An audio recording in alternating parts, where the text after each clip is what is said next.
asawa ko mag-start ng family. And itong ang barley juice, daily barley juice at coffee ko, makakatulong siya sa may PCOS, may mayo inositol kasi to. So, perfect siya kasi mag-start na kami ng family. Since launching nga ngayon, at bago ko ilabas, ako yung una nag-try. Kaya medyo nag-gain ako ng weight talaga. Anong kaiba niya sa may ibang barley? Actually, stevia siya. And pwede siya sa mga bloated, pero hindi siya yung pang-slim talaga ng... Di bagay sa Hindi akin. siya pang-slim. Pero, stevia, tapos, flat naman yung tummy. Kasi for bloated, pero talagang may inositol, may dichiro inositol. Kaya perfect siya sa may mga signs ng PCOS. And kapag hindi ka po nagkakaroon every month, kapag di ka dinadat ng every month, magtutulungan ka po niya. Dito ka na ba focus sa business mo kesa sa acting mo sa Manila? Sa ngayon, yes. At saka po parang mas, syempre mahirap kapag bumalik ako sa showbiz tapos biglang nagka-family ako bigla. Hindi ko alam kung paano ako papatayin sa eksena. So, nung time na yun, mga dalaga pa naman ako. So, wala naman. So, okay lang. Pero ngayon parang feeling ko po mas okay po muna pag-business. Tapos, saka kinasal ako. Kaya bago naman ako ikinasal, nagpaalam ako sa manager ko sa Sparkle na soon magsa-start na rin talaga ng family kasi mag-aasawa. So, ano ba namang next? Saka yung asawa ko talaga, so excited talaga siya magkaroon ng anak. Ito talaga yung pangarap niya. Diba? 7 pa naman yung pangarap niya. Araw-araw ka Hindi ko nga kaya araw-araw. Hindi ko talaga kaya. Bigyan niyo ako ng tips. O, tingnan niyo, natawa kayo. Ilan ang plano? Natawa sila. Natawa sila. Gano'ng kadalas? Parang makabuka. Gano'ng kadalas yung... Feeling ko mas madalas ka pa rin. Kinilig. Kinilig yung nagtanong. Mahirap ka ba mag-adjust na from single to marry? Ilang buwan na ba kayo? Single to married. Hindi, parang best friend ko kasi yung asawa ko. So wala namang adjustment. Saka mahal siya ng family ko talaga. Siguro ang pinagkaiba lang yun, magkasama kami sa bahay, everyday. Pero kasi siguro, di ba po nung bata kasi ako, laging nandyan sila mama, pati sila papa, taga-alaga sa akin, alalay. Parang hindi nawala si mama at si papa kasi ganun siya sa akin. Si papa yung dati nagda-drive, di ba? Papa ko kaya nga dun sa vows ko, sabi ko sana makahanap ako ng kagaya ng papa ko na naglalaban, nagluluto, naglilinis. Kasi si papa yung lahat sa bahay namin, yung mama ko, chill. Ganun ako ngayon. Ganun ako po, totoo. So si Pap, yung asawa ko ngayon yung nagda-drive, naglilinis, nagluluto. So yung tapos yung business niya, ang nag-handle, yung kapatid ko, pinaalis namin yung kapatid ko sa work niya. Tapos yung business ng asawa ko na mga paupahan at saka computer shop, siya yung nag-handle para nasa akin siya. So, lagi talaga kayo magkasama? Hindi kayo naghiwalay? Everyday. Tapos ngayon, may editor kami, pero nag-edit na rin siya ng iba kong videos. Tapos nag-video siya ng mga videos ko. Randomly, ganun yung mga ginagawa niya. Gusto niya talaga all around sa akin.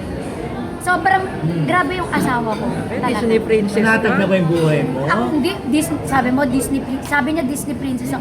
Mas malala pa ako sa Disney princess kasi yung Disney princess nagluluto yun eh. Di ba? Naglilinis. Si Cinderella masipag yun, hindi ako ganun eh. So, Ray, anong ginagawa mo lang? Ano ako, yung daga ako doon. Yung daga. Kasi wala talagang so, ginagawa. Ray na ka talaga. Hindi. Paano mo naman pagsilbihan si... Paano ka naman pagsilbihan si Ang Habi? mabawi. Pinapayagan ko siya mag-computer, gano'n.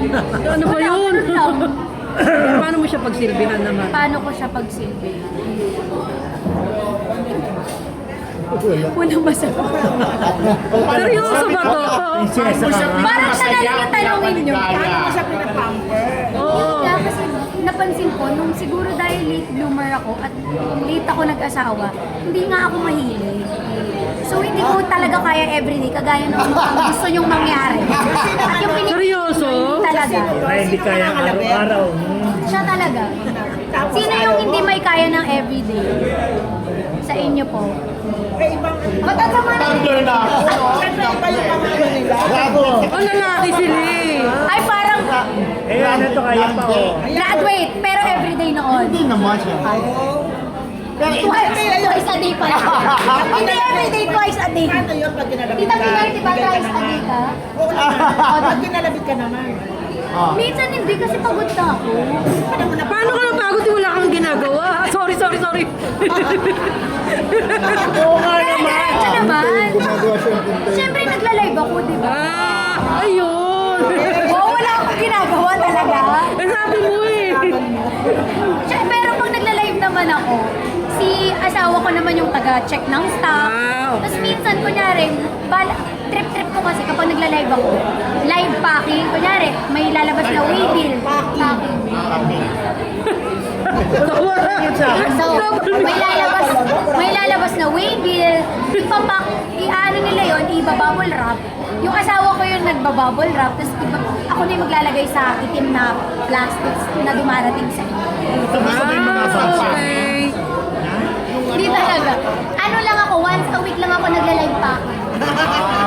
Every Friday. Ilang anak ba planning nyo? 7 yung gusto ko eh. Paano mangyayari kung di ka mahilig? Isang linggo pag Kasi gusto ko pero di ko alam nga, parang mali yung desisyon ko. Kung ilan na lang yung ibigay. Oh, yun na lang. Kasi 31 na po ako, di ba? Alam mo yan, bata ako nagtrabaho, bata ako nag-start. So, feeling ko ngayon pala na-enjoy yung sarili ko na, ay ganito pala yung feeling ng may asawa, ganyan. Na kaming dalawa na lang talaga. So, excited ako. At saka, syempre dito ko rin makikita sa product ko na yung bagong labas, yung bagong launch na barley, kung talagang effective. Kasi ako unang nag-try bago ko i-launch eh. Sana this year, masabi ko sa inyo na pregnant na ako. Ay, Ano kaya, sana. natahimik na ba yung mga bashers mo na binabash yung asawa mo? Dati, di ba? Natawa nga ako kasi one time, Oo. binabash, meron akong nakita comment, nanonood ako ng TV. Tapos, nakahilata ako, nakataas pa yung paa ako sa table. Tapos may nakita akong comment, sabi, wala namang, ano ba yung ambag niyang asawa mo, parang ganyan. Oo, di ba? Tapos nakita ko siya, nagmamap siya dun sa bahay namin. Tapos sabi ko, oh bakit naligaga ka? Wait lang, yung luto ko baka masunog. Sabi ko, parang ako yung walang ambag. Kasi yung asawa ko yung napakabait. Parang, akala kasi nila, parang siguro yung iniisip nilang walang ambag sa pera siya. Pera. Pero, syempre malaking bagay na hindi rin naman kaya ng pera ko po noon. Kasi alam ko yung lahat ng pera ko na kila mama at papa noon. So, hindi ko kaya ng ako lang po mag-isa. Kaya nga may mga sarili rin siyang business. Kasi syempre, nagpatulong din po ako. Diba? Hindi ko rin naman kaya ng pera ko lang po. And hindi ko kaya ng sa isip ko pag-usapan or ilagay yung tawag na to, yung mga opinions or yung mga ideas ng ako lang yun. Asawa ko to talaga. Kasi siya yung into business. Pero saan mas malaki kinikita mo pag artista itong Dito pagkakatabi? talaga eh. Dito na talaga. Kaya mas choice mo na to. Hindi, mas kalmado ako kasi po, kahit hindi ako pumunta sa office, okay lang, kahit online lang, di ba? Tapos every Friday lang naman yung live ko. Eh sa taping, syempre minsan kapag ano, kailangan everyday pa. Diba? May Puyat pa. guesting. Puyat pa. Yun na nga, tapos hindi ko pa Wala hawak pa, yung di schedule. ba? Saka baka sabihin kasi na, minsan mag-inarty ako na, meron kasi dati, dati naalala ko, nag-taping ako ng kila Ate Marian, yung My Guardian Alien, yung show namin dati. Tapos, syempre mas malaki yung live, diba? Sabi ko, baka po pwede ako mag-live yung araw na to. Eh, nung time na yun, syempre si Ate Marian, dun lang siya, day na yun pwede. So parang, sino mag-a-adjust ako o si Marian? Diba? Kaya parang, simula nun sabi ko, hindi ko muna priority mag-taping kasi ang thinking nila, ang laki na agad ng ulo ko, pero hindi nila alam. Siyempre, mas malaki yung sahod ko din. At siyempre, may commitment kasi ako sa show na yon. Kaya hindi ako pwede mag-inarte. Kaya, instead na mag-inarte, ako na lang yung nag-adjust. Hindi na ako nag-take. Affected ka ba sa pagtaas ng presyo ng fuel? Medyo malingay kasi kung kailan nagtaas yung fuel, bumili kami ng bagong sasakyan. Ay, 'Di ba? Tapos 80 liters yung kailangan namin Aray! bunutin. Eh parang yung mga 20 liters ngayon, 3,000 na, 4,000 na yata. 5,000. Parang yung full tank namin noon, 5K. Feeling ko parang nasa 10K na ngayon. Oo. Dapat Pero kasi, i-vehicle. ewan ko, siguro, nasasad lang ako sa mga ano. Nasasad lang ako sa mga, yung mga kailangan magkaroon ng pera, tapos kailangan mamasada, tapos kailangan magbayad pa ng, ano tawag doon? Hindi, I mean yung ano, parang sa jeep, yung magbabayad ka muna. Boundary. Kaya magbaboundary ka muna, di ba yung parang hindi pa sa'yo yung pera, pero magbaboundary ka pa bago mapunta sa'yo yung pera talaga na win-workan mo. Yun ako nakaka... Ikaw ngayon, paano mo nakikita yung mangyayari sa business mo? So far okay naman po. Tuloy-tuloy naman, may mga bagong product, moving naman po yung iba, and ano lang, sipag lang sa promote. Kasi ako lang naman yung model eh. Hindi ko pa kaya magbayad ng artista. Okay pa ako, sige pa. In case na Saka kailangan mo pa ba? meron ka na plan. Plan B. May mga naipundar naman ako. Pero, for me kasi mas forever ang business kaysa sa TV. Oo. Passive income. Mas, ano pa, mas stable pa. Kaysa sa, ano, taping. Kasi minsan sa taping, pag hindi ka na trending, wala na rin. Diba? May idol na Yung mga CEO na parang Idol na CEO. parang sundan. Peg mo. Siguro idol ko yung CEO ng Tesla. Ah. Wala lang. Kasi walang gas. Ayun, alam Hindi mo. ko ma-appreciate. Hindi, wala. Ang dami ko namang idol na CEO. Actually, yung mga bagong CEO ngayon, bago ako. Siyempre, yun yung mga nilook up ko rin doon. At saka hindi ko tingin sa kanila ay kalaban. Wala akong gustong kalabanin.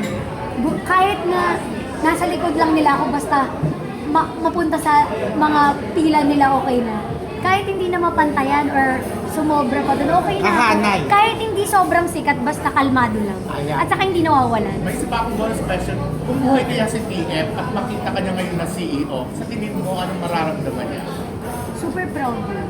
At saka, alam niyo po, thank you for sa pagtatanong. Malamang si TF din yung isa sa mga nag-makeup ng kasal ko. Oo. Talaga. Kasi yun, hindi na yung nag-makeup sa ibang artista. Oo, wala sa pagmamayabang.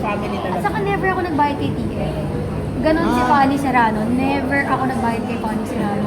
Gusto niya lang talagang maayos ako. Maging maayos ako. At saka parang maiba yung image ko na may itsura pala ako. Alam mo yun, yung parang Rating. Okay. wait lang! Ano lang, papa? Mag-video-video lang ako.